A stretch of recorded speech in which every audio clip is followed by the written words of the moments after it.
Өріктен нағыз мохито істеуді көрсететін боламын. Видеоны ақырына шейін қараңыз.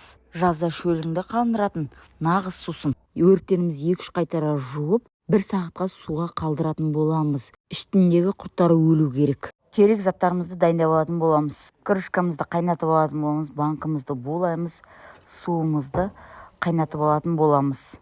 Лайм, лимон, апельсинімізді турап алатын боламыз.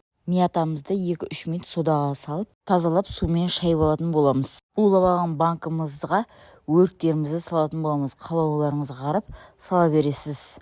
Апельсиннің лаймнан и лимоннан 1-1 штуктан салдым. Миятамыздан да салдым. 2 литр банкымызға 1 пиала шекер саламыз. Қайнап тұрған суымызды құйып алатын боламыз. Булап алған крышкамызды жауып, закрывашкамен айналдырып алатын боламыз. Ішіндегі шекері еру үшін банкымызды жатқызып, ары берлі ергенше айналдыратын боламыз. Банкымызды жылы жерге орап, қысқа сақтай берсеңіз болады. Оңай және тез дайын болатын рецепттермен бөлісетін боламын. Қазақша каналымның дамуына өз үлесіңізді қосып, подписка бөліміне тіркеліп, қоңыраушаны басуды ұмытпаңыз. Бен ішсеңіз шөліңізді қандырады екен.